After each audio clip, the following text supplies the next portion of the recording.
এই বৃহত্তর রাজশাহীতে যিনি এসছেন উনি হলেন শাহ মখদুম রূপস রহমতুল্লাহ আলাইহে। উনি কিসের মধ্যে ভেসে আসছে জানেন? জোরে বলেন না। মাছের পিঠের উপরে উনি দাঁড়ায় রইছে, এই মাছ, বড় মাছ এই পানির উপর দিয়ে নিয়ে আসছে। এরকম মহান আল্লাহর বান্দা হলো তারা, যাদের কথা মাছেও শুনতো।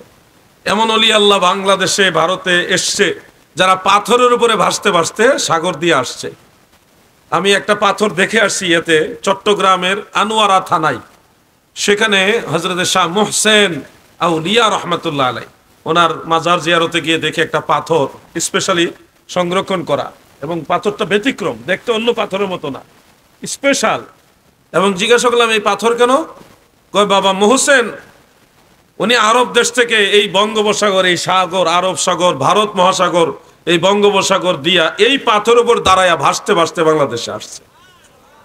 এরপরে এই পাথরটাও সংরক্ষণ করা আছে ওনার মাজারের পাশেই। অনেক আল্লাহর ওলি, যেমন হযরত শাহজালাল রহমাতুল্লাহ আলাইহি, সিলেটে ওনার মাজার।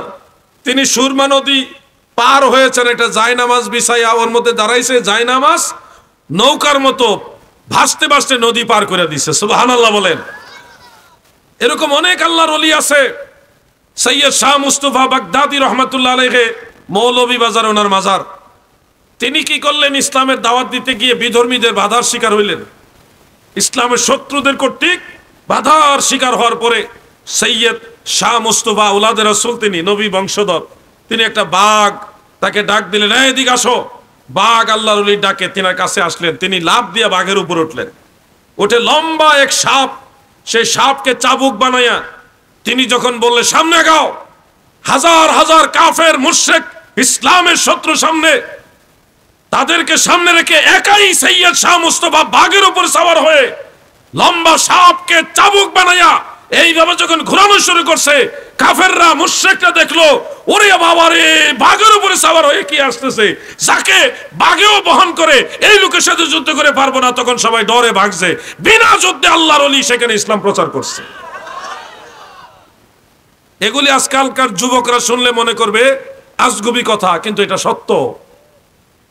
হযরত সিপাহ সালার সৈয়দ নাসির উদ্দিন আল মাদানী রহমতুল্লাহ আলাইহি, উনি আওলাদে রাসূল, নবী বংশধর। তিনি ইন্তেকালের আগে বলেছিলেন, আমি মারা গেলে আমার কবর তোমরা পূবে পশ্চিমে দাফন করবে। আমাদের বাংলাদেশে কবর দাফন করে কিভাবে? উত্তর দক্ষিণে না। উনি ওসিয়ত করলেন আমার দাফন করবে পূবে পশ্চিমে।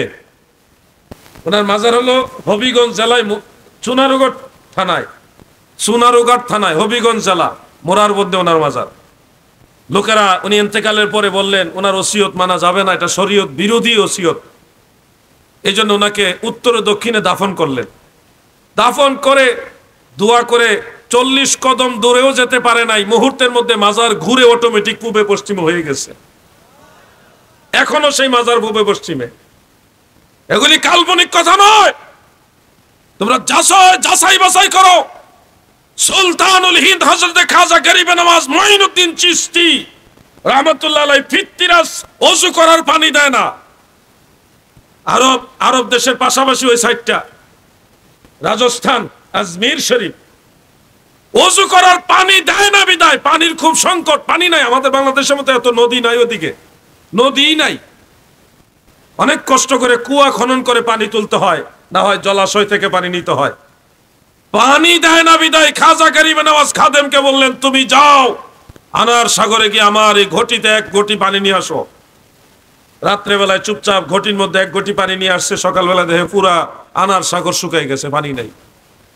পুরো সাগরের পানিটা আল্লাহর ওলি একটা ঘটির ভিতরে ঢুকাই ফেলছে। সুবহানাল্লাহ বলেন। এগুলি কাল্পনিক কথা নয়, জানার চেষ্টা করো। আমি গাউসে পাকের দরবারে বাগদাদ শরীফে গিয়েছি, সেখানেও জেনে আসছি গাউসে পাকের দরবারে এক চোর চুরি করার জন্য ওনার রুমের মধ্যে ঢুকছে। আমি ওই রুমটাও দেখে আসছি। চুরি করে সব গুছাবে, গুছাইয়া এখন বের হবে, দরজা খুঁজে পায় না। ঘুরতেছে অটোমেটিক, দরজার খুঁজে পায় না, মানে দরজা ওয়াল হয়ে গেছে। সুবহানাল্লাহ বলেন। গাউসে পাকের দরবারে ঘরে চুরি করতে গেছে, দরজা খুঁজে পায় না। সে যে বের হবে, চতুর্দিকে ঘুরে দরজা নাই। ঘটনা কি? দরজা কি হলো? এরপরে সময় হলো, গাউসে পাক ওযু করার জন্য তাহাজ্জুদ নামাজ পড়ার উদ্দেশ্যে বের হইলেন, ঘুম থেকে জাগ্রত হইলেন, হয়ে দেখে সুর। কিরে দিকেটা? হুজুর আমি সুর। তুই আমার ঘরে কি জন্যে? হুজুর আমি গরিব মানুষ, ঘরে কিছু নাই, বাচ্চা কাচ্চা না খেয়ে রইছে, আপনার ঘরে আইছি, চুরি করলে কিছু নিয়া সবারই নিয়ে খামো, চুরি করতে আইছি। সত্যি কইছ? হুজুর সত্যি কইছে, আল্লাহর ওলি তো আল্লাহর পক্ষ থেকে জানে। তো তুই আইসত আমার কাছে, খাবার নিয়ে যা, অসুবিধা নাই, তো অজু করে আয়। তার ধরে অজু করাইছে, অজু করাইয়া নামাজের কাজে বসায় এমন এক তাওয়াজ্জু আল্লাহর ওলি দিছে, ওই সুরে ওই শহরের কুতুব হয়ে গেছে।